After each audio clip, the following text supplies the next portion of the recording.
Hi, I'm Laruna. This is my first time making an art tutorial. I kinda want to learn how to make video tutorials. And when I tried it was actually pretty fun. Sorry if it's a bit rough at first, but I'll keep trying to make it better. Alright, let's get started. I already made a guide about light and shadow. So check it out if you haven't seen it yet. Now it's the time to practice using what we learned. For beginners, we'll start with a simple shape first. Maybe next time we'll try something a bit more complicated. Alright, now let's start drawing the shape. I'm using a pear for this example.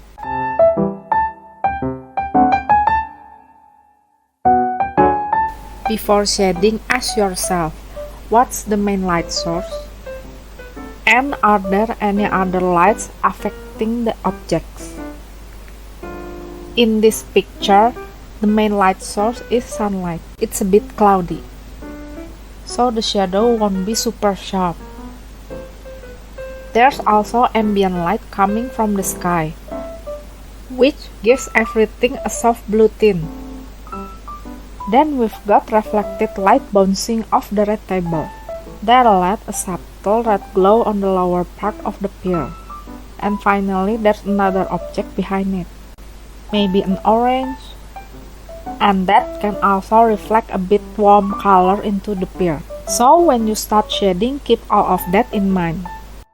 Once you figure it out what kind of light affects the object, it's time to draw the shadow.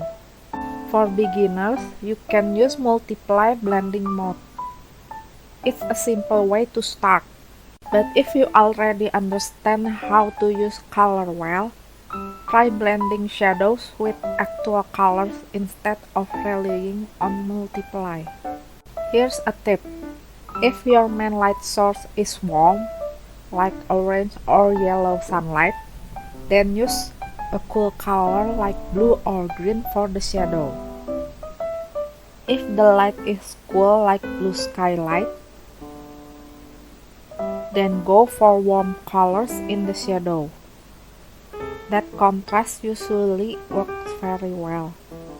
But of course, it always depends on the mood you are trying to show in your artwork. We are using this sheet as our standard guide. Since sunlight is the main light source here, and it's coming from far away, the cast shadow will look sharp. But because today it's a bit cloudy, the core shadow on the object itself will have softer edges. If it were direct sunlight with no clouds, both the cast shadow and the core shadow would be a lot sharper.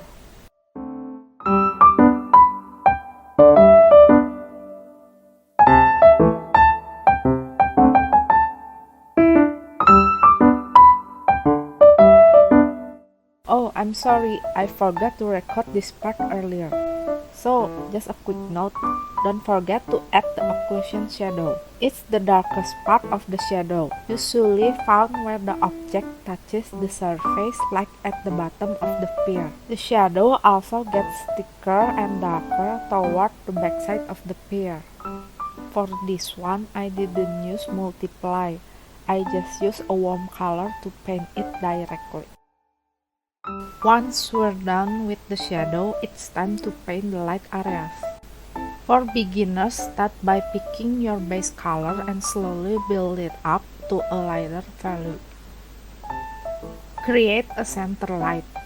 That's the area close to the light source, so it should be the brightest.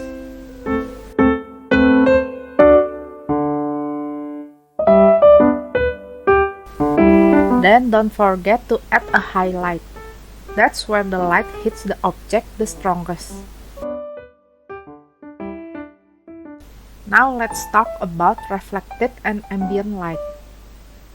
You can apply some blue, red, or orange tones depending on what's around your object.